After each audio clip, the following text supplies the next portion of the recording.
兄は何者かに襲われた。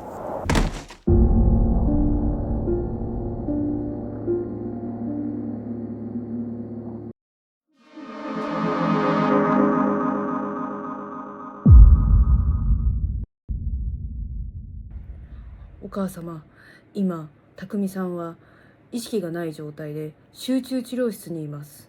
頭部への強い衝撃が確認され、外傷性の脳損傷が疑われます。呼吸は自発的にありますが、意識レベルは最も低い段階です。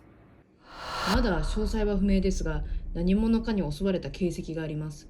かなり激しい暴行を受けたようです。警察にはすでに通報済みですが、現時点では加害者の特定には至っていません。匠は目を覚ますんでしょうか。正直今の段階では何とも言えません。脳の腫れや出血も見られます。意識が戻るかどうかはこれからの治療と時間次第です。お願いします。どうか息子を。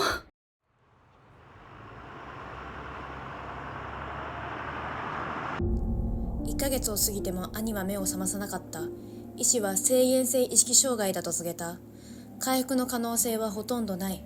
それでも母は希望を捨てなかった。壊れていることに自分だけ気づかないまま。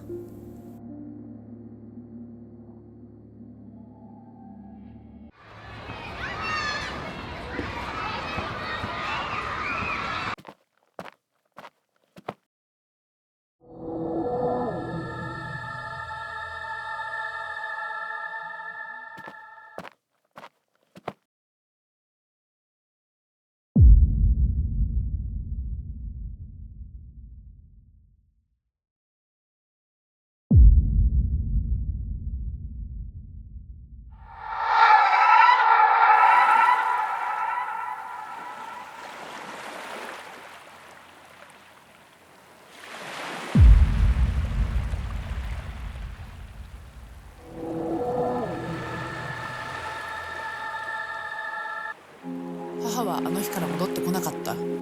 手紙の横にあった小さな貝殻、昔二人で行った海で拾ったやつだ。その海に母さんの靴が置いてあったらしい。波のそばにきれいに揃えて。遺体は今も見つかっていない。だけど母さんはもう帰ってこないって分かってる。母さんは僕を捨てたんだ。あの時からずっと僕は一りぼっちだ。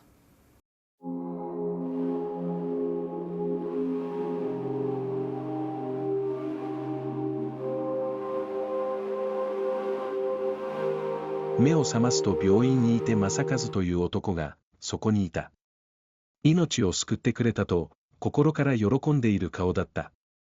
だがレオにとってはただの標的に過ぎない。レオはこの男をなぜ助けてしまったんだろう。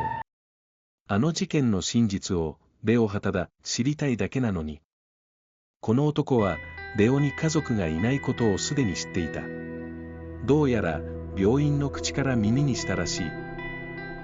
命に別状はなかったが、レオは片足と片手を骨折していた。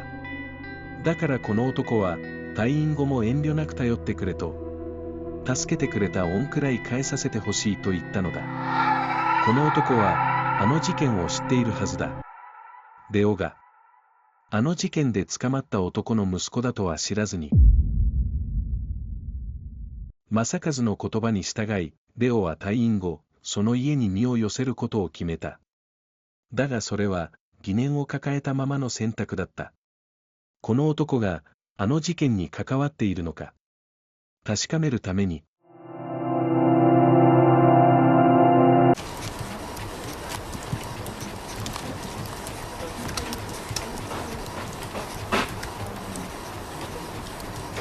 中村さん、前のプロジェクトいろいろピンチだったけど、中村さんが助けてくれたので助かったよ。本当にありがとう。この恩はまた今度返させてほしい。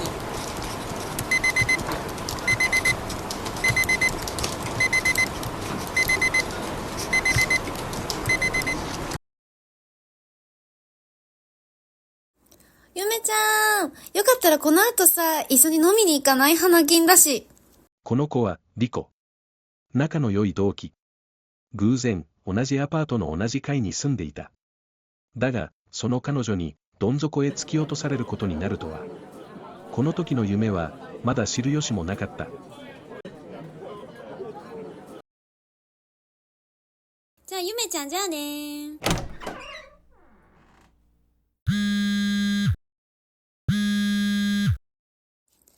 あ、もしもし、おばさん？ゆめちゃん？元気だった？この前話した正和を助けてくれた男性がいたでしょ？その子、りょうくんって言うんだけど、その子をしばらくうちで預かろうと思うの。ちょっと待って。見知らぬ男の人を家に泊めるなんてありえないでしょ。私だって久しぶりに帰ろうと思ってたのに。気まずいし。てかそこまでしなくてもいいんじゃない？でもね、ゆめちゃん。その子が助けてくれなかったら正和は今頃生きてなかったかもしれないのよ。りょうくん、正和をかばったことで片足も片手も骨折してるのよ。まあ私が何か言う権利はないよね。とりあえずまた帰れそうな時連絡するね。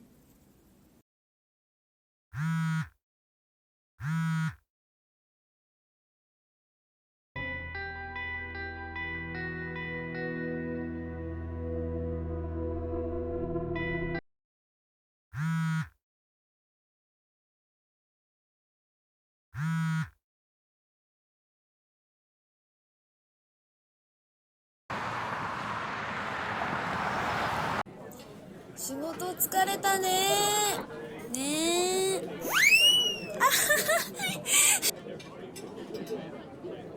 でさ、ゆめは好きな人とかいるの？いるでしょ。誰？職場の人っぽいよね。まさかだけど、予想当てていい？当てるね。人事の永田さんでしょ。